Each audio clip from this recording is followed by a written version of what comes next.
El día 18 de septiembre de 2024, la Reserva Federal de los Estados Unidos, conocida como Fed, bajó en medio punto su tasa y eso va a repercutir definitivamente en el mercado hipotecario en los Estados Unidos. Y para aclarar de todos estos puntos de las repercusiones y lo que va a impactar el mercado hipotecario, me encuentro con Gustavo Machado, el gerente de la oficina de First Financial Mortgage en Weston. Gracias, Gustavo, por dedicarme este tiempo para aclarar estas dudas. Gracias, Tony, a la orden. Cuéntanos qué pasó el 18, qué hizo la Fed. El 18 ellos se reúnen aproximadamente cada 6 semanas, cada 8 semanas y tienen 2 días de reuniones. Y tienen una reunión pautada para el día 17 y 18 de septiembre, donde ellos, después de hacer sus análisis, concluyeron que lo mejor para el país, considerando otras datas que ellos analizan, que lo mejor era bajar las tasas de interés interfederales, interbancarias, que es la tasa interbancaria que ellos utilizan, por medio punto, llevándolo a un 5%.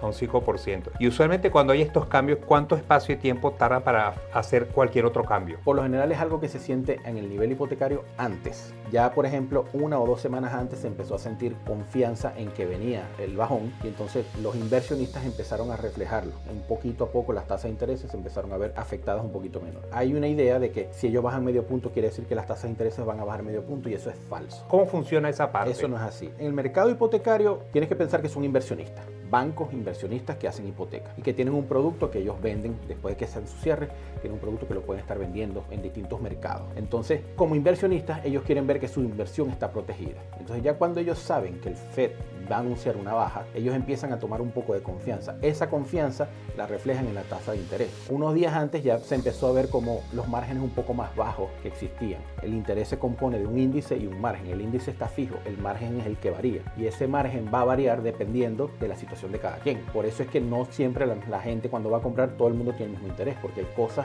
que afectan ese margen. Y los inversionistas o los bancos pueden manejar ese margen según la confianza que ellos sientan. En ese momento, si ellos crean un poquito de confianza porque saben que viene una baja, ellos bajan sus márgenes y se ve afectado el mercado. Entonces eso es algo que paulatinamente se va a ver. Y ya hoy por hoy podemos decir que el impacto o lo que iba a impactar ese descenso ya se ve en el mercado en tasas reales. Ya se siente. Pero yo diría, y ya esto es especulación, de que eso se puede seguir sintiendo en los próximos días. ¿Por qué? Porque se esperaba que viniera una baja, no se sabía cuánto iba a ser. Mucha gente esperaba que fuera un 1/4 de punto y fue medio punto, lo cual es algo drástico a la hora de mover las tasas de interés. El hecho que haya sido medio punto puede ser que le genere un poquito más de confianza a esos inversionistas y continúe el efecto por unas semanas más hacia la baja. Sin embargo, como te decía ahorita, no es algo de la noche a la mañana. Hay que ver cómo evoluciona el mercado. Por ejemplo, esta semana no se ha movido. Hoy en esta semana siguiente, 23 de septiembre, ¿en cuánto está la tasa para un préstamo hipotecario 30 años? El rango. Yo no puedo decirte un rango, rango, pero ya se están consiguiendo tasas por debajo del 7, el 6, 6,5, hasta el 6.8, 6.9, entre 6 y 7 dependiendo de cada caso. Pero lo que sí te puedo decir es que desde que lo anunciaron hasta ahorita no han bajado. O sea, el efecto fue antes que bajaran. Y como te dije, esperaba que fueran un 1/4 de punto y fue medio punto. Entonces los inversionistas están esperando a ver cómo reaccionan los mercados bursátiles, cómo reacciona todo. Y entonces en función de eso debería bajar un poquito más. Y también se está especulando que en la próxima reunión de los FEDs va a haber otro bajón antes de final de año. Entonces eso es algo que es una idea que ya se le está metiendo en la cabeza a los inversionistas y que a lo mejor les genera más confianza y a lo mejor hace que esos márgenes bajen un poquito más y eso es lo que se ve reflejado en la parte hipotecaria. O sea que en las próximas semanas, sin necesidad que sea definitivo, ¿qué predicción puedes ver tú, crees tú que suceda en estas próximas semanas? ¿Cómo crees tú que se mueva? Todo el mundo espera que ese efecto se siga sintiendo hacia la baja, sobre todo que estamos en un año electoral.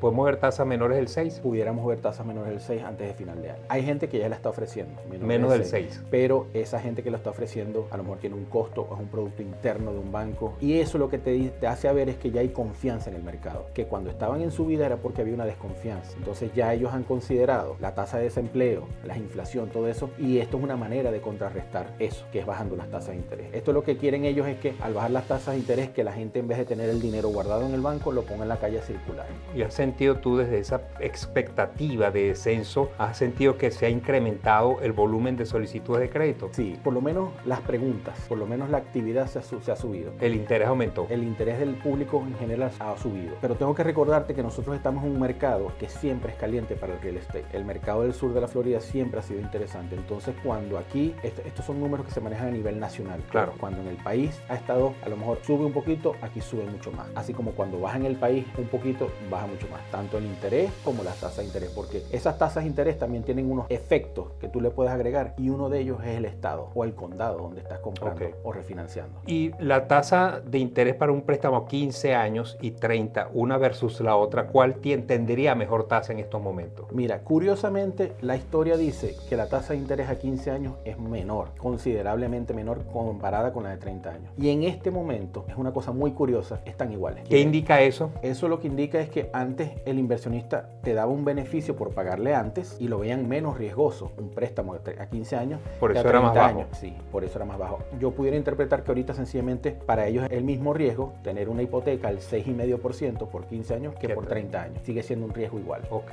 eso hablaría que el país en su proyección podría estar bien a nivel de riesgo. Sí, no bien, al contrario, yo lo veo al revés. Que están arriesgando. Que están arriesgando apostando. Que están arriesgando porque entra también otra cosa muy curiosa, que en esta época antes tú veías mejores tasas de interés para una hipoteca un poco más alta. Ahorita la mejor tasa de interés la consigues en hipotecas bajas. ¿En qué rango de precios? Entre 100 y 200. En 100 y 200 mil dólares. Es más atractivo para el banco. Ese tipo de préstamos corticos, bajos. Bajo, sí. Porque ese es un tipo de préstamo que la persona que lo tenga, muy probablemente si la tasa de interés baja en el futuro, no va a refinanciar porque no le afecta tanto. En cambio, si tú tienes una hipoteca de 500 mil dólares y la tasa de interés baja, tan pronto te sea atractivo, tú lo vas a refinanciar y ese banco va a perder el retorno que está recibiendo mensualmente por su inversión. Claro, porque habrá una tasa más baja y va a rentar menos. Pero es una cuestión de números, es una cuestión de números que es difícil apreciarlo, pero cuando tú te haces el análisis de por qué hay unas tasas que son más atractivas que otras, estás viendo ahorita que la más baja es más atractiva, cuando hace 2-3 años atrás era al revés, conseguías mejor interés por la de 15 años y conseguías mejor interés por el monto que era un poco más alto. ¿Cuántos años tienes tú en el sistema hipotecario trabajando en esta área? 21 años. 21 años, o sea, has tenido elecciones en 21 años. Usualmente las elecciones tienden a bajar las tasas de interés históricamente. Sí, las elecciones tienden a empujar lo que en el momento se está haciendo un poquito más.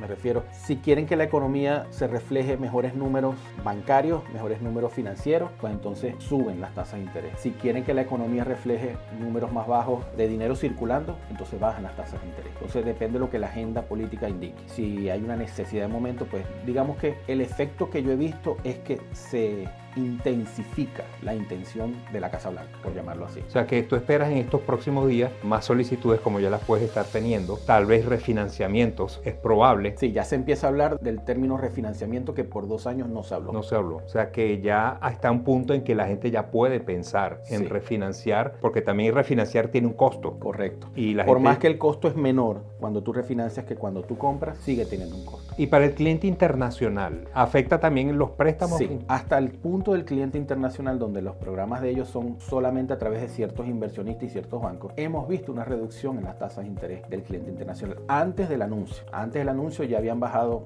yo pudiera decir en averaje por lo menos medio punto. ¿Y podemos hablar de algún rango para esos compradores internacionales? Sí, el rango de ellos está como entre 7 y 8 y ahorita tiende más hacia 7 y me atrevería a decir que menos de 7.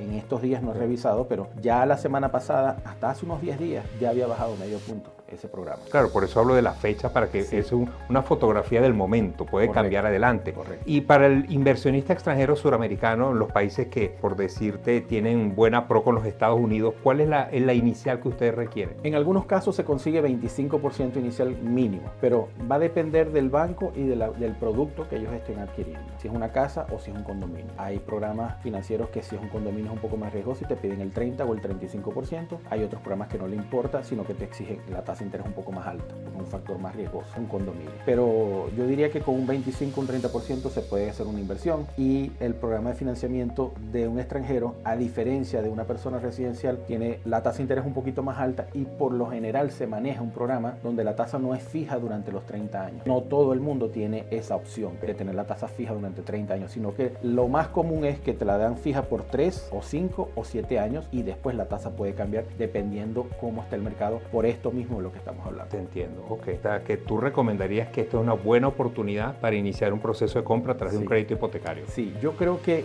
la persona que lo esté pensando ahorita es muy buena oportunidad porque si esta tendencia a la baja sigue, se va a activar mucha gente a comprar que hasta ahorita ha estado como pensándolo, estaba organizándose, estaba aguantado, sencillamente los números no le dan. Entonces la persona que ya esté adelantada va a tener oportunidad de conseguir algo mejor en el inventario de propiedades que salga.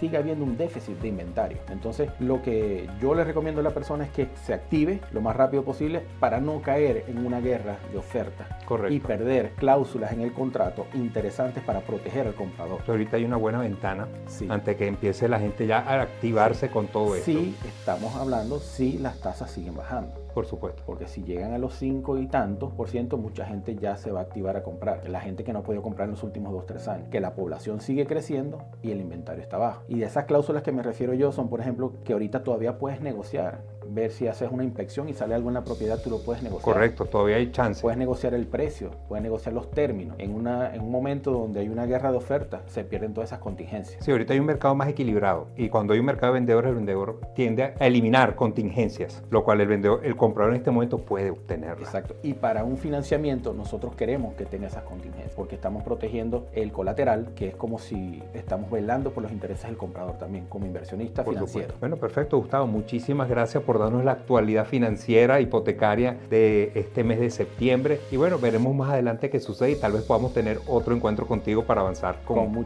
más detalle. Con Gracias. mucho gusto, por aquí estamos a la hora.